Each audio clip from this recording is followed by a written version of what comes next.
দেশ ও প্রবাস থেকে যে যেখান থেকে আজকের ভিডিওটা দেখতে পাচ্ছেন সবার প্রতি রইল আদর ও ভালোবাসা। সালাম, আসসালামু আলাইকুম। এক ভাই বাংলাদেশ থেকে কমেন্ট করেছে, ভাই মালয়েশিয়া অবৈধ থাকা যায় এবং কি অবৈধভাবেও কাজ করা যায়, এই কথাটা কতটুকু সত্য একটু যদি জানাইতেন বা একটা ভিডিও যদি এই ব্যাপারে যদি একটা ভিডিও বানাইতেন তাহলে একটু ভালো হতো। তবে ভাইটাই কয়েকবার কমেন্ট করেছে, তাই আজকে আমি একটা ভিডিও অবশ্যই বানাইলাম ভাইটার জন্য। এবং কি আর অনুরোধ রইল আজকের ভিডিওটা সর্বোচ্চ শেয়ার করে দিবেন, মূল ভিডিওর যে বিস্তারিত সবাই বুঝতে পারে, বা যে ভাই কমেন্ট করেছে ভাই যে চিন্তা ভাবনা নিয়েছে এই ধরনের চিন্তা ভাবনা যারা মালয়েশিয়া আসবো তারা জানি না নেয় বা না করে।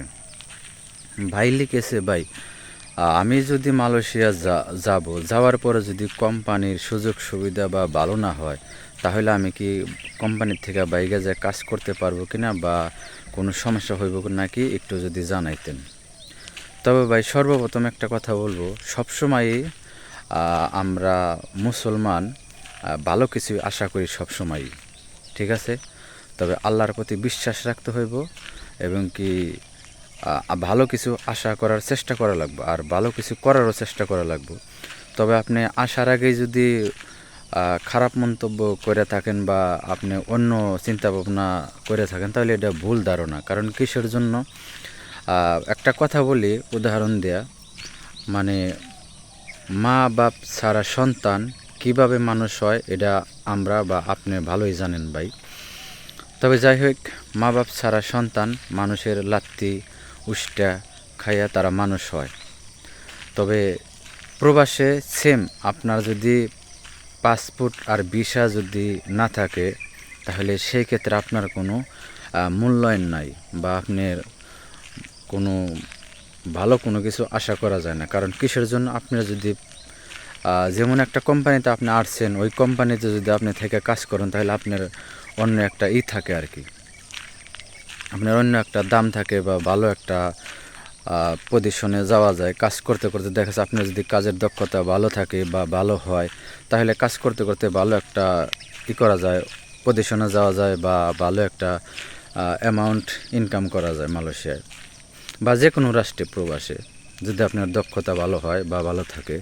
তবে যাই হোক, আপনার পাসপোর্ট ভিসা না থাকলে পারে সর্বপ্রথম হলো ভয়ে থাকা লাগে, আতঙ্কে থাকা লাগবে। আপনার সবসময় পুলিশের ভয়, ইমিগ্রেশনের ভয়। আর বড় কথা হলো আপনার এমনও কোম্পানি আছে অনেক ভালো ভালো, যার ভালো ভালো যে সমস্ত কোম্পানিগুলো মালয়েশিয়াতে আপনার কাগজপাতি না থাকলে পারে কখনোই তারা আপনার কাজে নেব না বা আপনাকে জব দেব না। আর ভালো কোনো কাজ তো আপনি কখনোই কোথায় পাইবেনই না। পাইবেন অনেক বস আছে আপনার লাইসেন্স নাই, তারা ছাপের বস, সেম সাপ্লাই কোম্পানি আর কি। ধরতে গেলে আপনারা দেখা গেছে ওই তারা ওই এখন 1200 টাকা বেসিক হইলে পারে তারা 900, 800, 1000 দিয়ে কাজ করায়। ওই মাস শেষে আপনার বার দিয়ে প্রত্যেক দিন 12-14 ঘন্টা ডিউটি করাইব, মাস শেষে আপনি কাজ করলে দেখা যাচ্ছে 1500-1600 টাকা বেতন পাইবেন। আর তারপরও 1.5-2 মাস করে 1 মাসের টাকা দেয়, কোনো মাসে দেরিতে দেয়। এই বিভিন্ন ধরনের সমস্যায় থাকা হয় আর কি আপনার ছাপের বসের কাজ করলে পারে, যেটারে আমরা সাপ্লাই কোম্পানি বলি, সহজ ভাষায় বুঝতে পারবেন আর কি। ছাপ হলে দেখা গেছে আপনার অনেক বড় বড় যারা মেন বস তাদের কাছ থেকে কাজ ছাপে আয় না, এরা করিয়ে নেয়। এগুলো হলো ছাপের বস। তবে এরাই বেশিরভাগ আপনার এই এই কাজগুলা অবৈধ লোক দিয়ে করে আর কি, অবৈধ লোক বেশিরভাগই করে। তবে যাই হোক ভাই, এই ধরনের চিন্তা ভাবনা কেউই মাথায় নেবেন না। বৈধভাবে আইসা নিয়ে কেন অবৈধ হয়ে যাইবেন।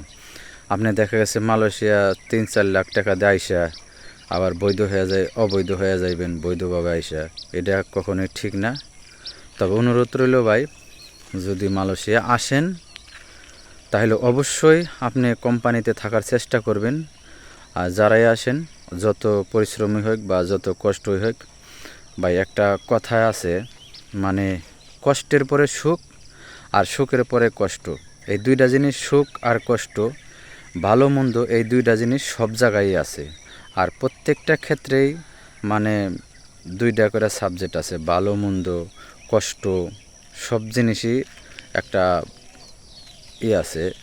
তবে আপনি যদি চেষ্টা করেন তাহলে কষ্টের পরে সুখ ইনশাআল্লাহ আসে।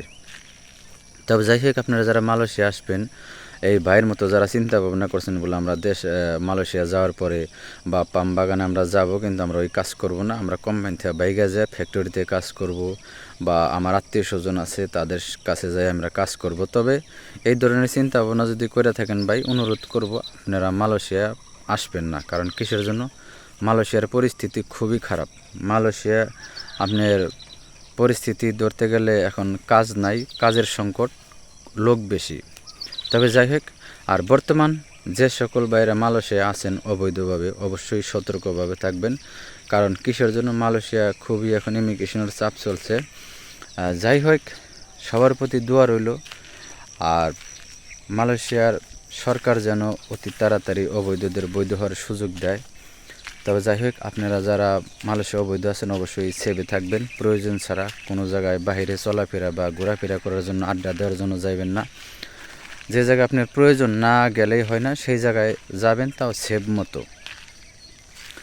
আর দেখা গেছে অনেকে আমরা চিন্তা করি বলে একটু রাস্তা আমরা হাইটা যাই বা এই সমস্যা হবে না। তবে আপনারা সবাই যারা অবৈধ আছেন গাড়িতে চলাচল করার চেষ্টা করবেন বেশিরভাগ। আর সবচেয়ে হলো দেখা গেছে সাইকেল সবচেয়ে ব্যবহার করা, এটাই সবচেয়ে ভালো। যাই হোক, যে সকল ভাইয়েরা যে অবস্থায় যে জায়গায় আছেন সবার প্রতি রইল শুভকামনা, ভালোবাসা, এবং কি সবাইকে আল্লাহ পাক হেফাজতে রাখুক, বিপদ আপদ থেকে রক্ষা করুক। সবার জন্য শুভকামনা রইল। সবাই ভালো থাকবেন, সুস্থ থাকবেন। দেখা হবে অন্য কোনো নতুন ভিডিওতে। আল্লাহ হাফেজ।